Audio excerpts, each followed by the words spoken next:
खुलुमबाय बेयो बड'लेण्ड इंखं टेलिभिजन दिनै 13 नभेम्बर 2024 बुधबार खालि सानसेनि बरादखौ नोंथांमोननि खाथियाव लाबोदों आं सदानन्द दैमारिया।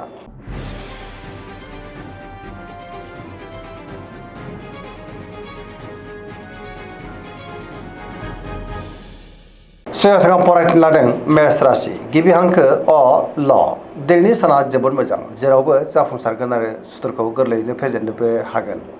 बहाबा दावबायनो एबा हान्थिनो खाबु मोननो हागौ आरो मोजाङैनो हान्थिनोबो हागोन। मावनो लानाय खामानिफ्रा गोरलैयैनो मावफुंजागोन। देहाया दिनै मोजाङैनो थागोन। बहानिफ्रायबा हरखाबै जोबोद मोजां खौरांबो मोननो हागौ। रांखावरियाव दिनै जोबोद मोजां। बेफार फालांगियावबो जोबोद मोजां मुलाम्फा मोनगोन। आयाबो बांनो हागौ। सोरबा लोगोनिफ्राय थोजासे हेफाजाबबो मोननो हागौ।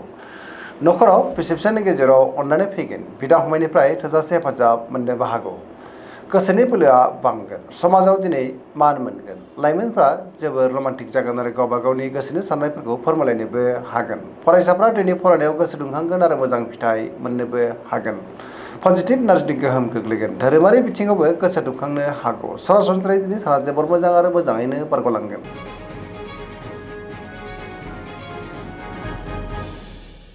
वृष राशि गिबि हांखो इ उ ब दिनैनि साना जोबोर मोजां। गोसोखौ जोबोर गोजोननाय मोनगोन। सिगांनि बबेबा आद्रा खामानिया दिनै मावफुंजानो हागौ। मावनो लानाय खामानिफोरखौ गोरलैयैनो मावफुंलांनो हागोन। माबा नङा मोनसे मोजां खौरांबो फैनो हागौ। गोसोआव गोथों आरो गोग्गो साननाय फैगोन। गियाननि आंखाल जानाय नङा। समाजाव मान मोनगोन। रांखावरियाव मोजां होनजायो। मोननो गोनांखौ दिनै मोननो हागौ। आयाबो बांनो हागौ। बेफार फालांगियाव दिनै जोबोद मोजां मुलाम्फा मोनगोन। न'खराव बिसि फिसायनि गेजेराव अननानै फैगोन। देहाया दिनै मोजाङैनो थागोन। जायखि खामानि मावा मानो मोनफ्रोमबो खामानिखौनो दिनै गोरलैयैनो मावफुंलांनो हागोन। लोगोफोरनिफ्राय अनसायनाय मोननोबो हागौ। पजिटिभ एनार्जिनि गोहोम गोग्लैगोन।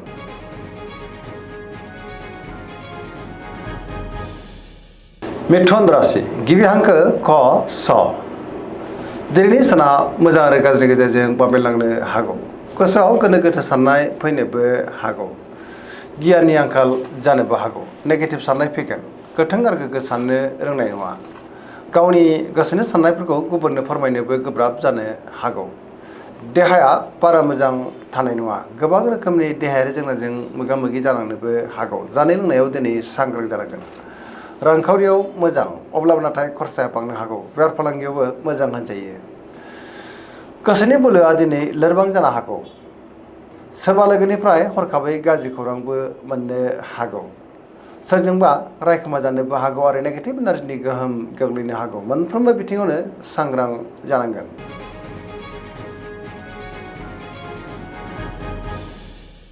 कर्कट राशि गिबि हांखो ड ह दिनैनि साना मोजां आरो गाज्रिनि गेजेरजों बाबेनलांनो हागौ। गोसोनि साननायफ्रा देबार नांगोन। गुबुननि थाखाय दिनै नाङा फाङा जेंनायाव गोग्लैनांनोबो हागौ। बहाबा हान्थियोब्ला दिनै लामा सामायाव सांग्रां जानांगोन। नेगेटिभ एनार्जिनि गोहोम गोग्लैनोबो हागौ। मावनो लानाय खामानिखौ मावफुंनो हागोन। रांखावरियाव मोजां होनजायो। बेफार फालांगियावबो मोजां। समाजाव मान मोनगोन। देहाया दिनै बारा मोजां थायाबो जानो हागौ। गोबां रोखोमनि देहायारि जेंनाजों मोगा मोगि जानांनोबो हागौ। गगा बायदिसिनाजों खस्थ' मोननांनोबो हागौ।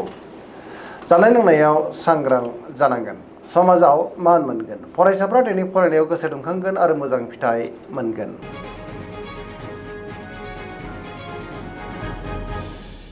सिंह राशि गिबि हांखो म थ दिनैनि साना जोबोर मोजां।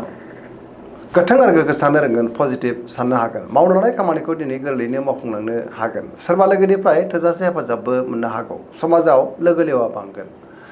बहाबा दावबायनो एबा हान्थिनो खाबु मोननो हागौ आरो मोजाङैनो हान्थिनोबो हागोन। रांखावरियाव जोबोर मोजां अब्लाबो नाथाय खरसायाबो बांनो हागौ। बेफार फालांगियाव जोबोर मोजां मुलाम्फा मोनगोन। गावनि गोसोनि साननायखौ गुबुननो फोरमायनोबो हागोन। न'खरावबो अननानै फैगोन। समाजाव दिनै मान मोननो हागोन। गुबुननि गोसोखौ गोरलैयैनो बोनोबो हागोन। देहाया दिनै मोजाङैनो थागोन। गुबुननि थाखाय गोबां मोजां खामानि मावनानै होनोबो हागोन। गोसोआ दिनै जोबोर रमान्टिक जागोन आरो गावबा गावनि गोसोनि साननायखौ लाइमोनफ्रा फोरमायलायनोबो हागोन।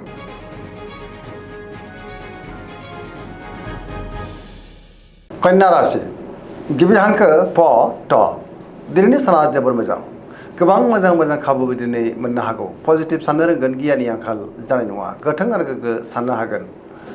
सोरजोंबा बाख्नाय जानोबो हागौ रांखावरियाव जोबोर मोजां अब्लाबो नाथाय खरसाया बांनो हागौ बेफार फालांगियाव दिनै जोबोर मोजां मुलाम्फा मोननो हागोन देहाया दिनै मोजाङैनो थागोन गोबां मुंदांखा सुबुंजों दिनै लोगो मोनज्लायनोबो हागौ सिगांनि सोरबा गोजाम लोगोजों बहाबा लोगो मोनज्लायनाय गोसोआ दिनै जोबोर खुसि जानोबो हागौ सोरजोंबा बाख्नाय जानोबो हागौ आरो पजिटिभ एनार्जिनि गोहोम गोग्लैगोन लाइमोनफ्रा जोबोर रमान्टिक जागोन आरो गावबा गावनि गोसोनि साननायफोरखौ फोरमायलायनोबो हागोन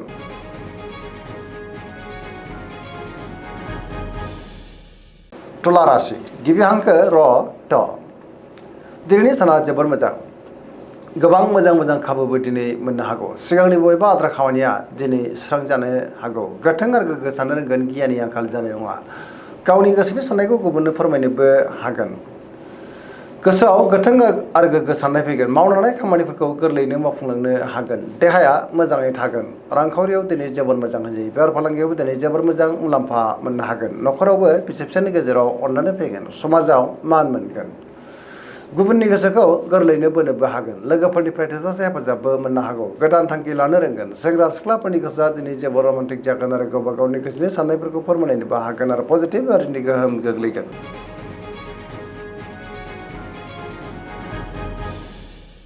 वृश्चिक राशि गिबि हांखो न स दिनैनि साना जोबोर मोजां गोसोखौ जोबोर गोजोननाय मोनगोन बयनिफ्रायबो अनसायनाय मोननो हागौ गुबुननि गोसोखौ गोरलैयैनो बोनोबो हागोन पजिटिभ एनार्जिनि गोहोम गोग्लैगोन समाजाव मान बांगोन गोबां मोजां खाबु मोननानै गोसोआ दिनै जोबोर खुसि जानोबो हागौ गोथों आरो गोग्गो साननो रोंगोन मावनो लानाय खामानिफ्रा दिनै गोरलैयैनो मावफुंजागोन गुबुननिफ्राय थोजासे हेफाजाबबो मोननो हागौ गोसोनि साननायफ्रा मोगथाङाव जाफुंगोन गोसोनि बोलोआ बांगोन समाजाव दिनै मान मोनगोन न'खराव बिसि फिसायनि गेजेराव अननानै फैगोन रांखावरियाव मोजां अब्लाबो नाथाय खरसायाबो बांनो हागौ बेफार फालांगियाव दिनै जोबोर मोजां मुलाम्फा मोनगोन गुबुननिफ्राय थोजासे हेफाजाबबो मोननो हागौ फरायसाफ्रा दिनै फरायनायाव गोसो दुंखांगोन आरो मोजां फिथाइ मोनगोन लाइमोनफ्रा जोबोर रमान्टिक जागोन आरो गावबा गावनि गोसोनि साननायफोरखौ फोरमायलायनोबो हागोन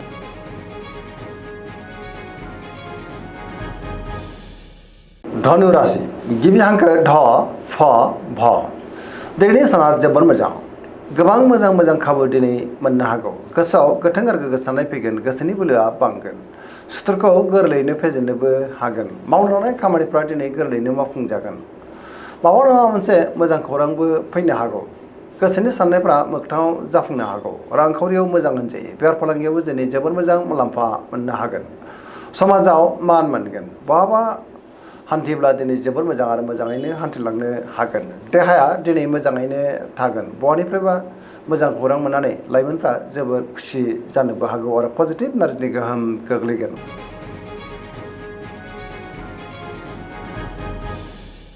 मकर राशि गिबि हांखो ख ज दिनैनि साना मोजां आरो गाज्रिनि गेजेरजों बाबेनलांनो हागौ गोसोआव गोनो गोथो साननाय फैनोबो हागौ मावनो लानाय खामानिखौ मावफुंनायाव माबा नङा मोनसे हेंथा फैनोबो हागौ रांखावरियाव मोजां अब्लाबो नाथाय खरसाया बांनो हागौ बेफार फालांगियाव मोजां होनजायो गुबुनजों मोजां सोमोन्दो लाखिनो गोब्राब जानोबो हागौ नेगेटिभ एनार्जिनि गोहोम गोग्लैगोन गोदान खामानियाव आखाइ होजेननो हानाय नङा माबा नङा मोनसे गोरोन्थि जालांनोबो हागौ बिदा फंबायनिफ्राय हेफाजाबखौ मोननो हागोन बिमा-बिफानि अननायफोरखौबो मोननो हागोन सेंग्रा सिख्लाफ्रा दिनै गावबा गावनि गोसोनि साननायखौ फोरमायलायनोबो हागोन फरायसाफ्रा फरायनायाव गोसो दुंखांगोन आरो मोजां फिथाइ मोननोबो हागोन धोरोमारि बिथिङावबो दिनै गोसो दुंखांनो हागौ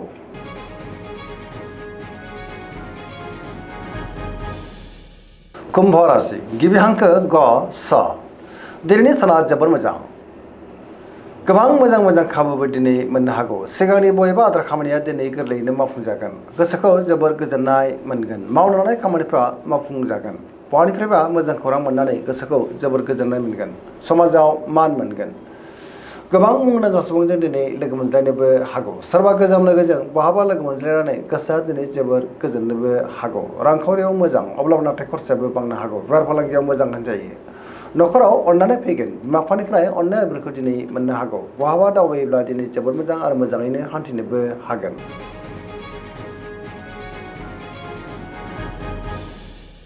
मीन राशि गिबि हांखो ड स दिनैनि साना जोबोर मोजां गुबुननि थाखाय गोबां मोजां खामानि मावनानै होनोबो हागोन सोरजोंबा बाख्नाय जानोबो हागौ सोरबा लोगोनिफ्राय मोजां खौरांबो फैनो हागौ गोसोनि साननायफ्रा मोगथाङाव जाफुंनोबो हागौ। गावनि गोसोनि साननायखौ गुबुननो फोरमायनो हागोन। देहाया दिनै मोजाङैनो थागोन।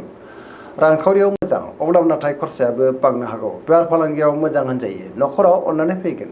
सोरजोंबा बाख्नायजानानै गोसोआ दिनै जोबोर गोजोनगोन। लाइमोनफोरनि गोसोआ दिनै जोबोर खुसि जागोन आरो गावबा गावनि गोसोनि साननायफोरखौबो फोरमायलायनोबो हागोन। फरायसाफ्रा दिनै फरायनायाव गोसो दुंखांगोन आरो मोजां फिथाइ मोनगोन। पजिटिभ एनार्जिनि गोहोम गोग्लैगोन। सरासनस्रायै दिनै साना जोबोर मोजां आरो मोजाङैनो बारग'लांगोन। दिनैनि राशि फरायनाया एसेनोसै। जोबनायाव बेखौनो खावलायो जाहाथे नोंथांमोना सानफ्रामबो जोंनि बे बड'लेण्ड इंखं टेलिभिजनखौ नायबाय थायो आरो साबस्क्राइब खालामो, लोगोसे लाइक खालामो आरो शेयार खालामो। एसेनोसै, गोजोन्थों।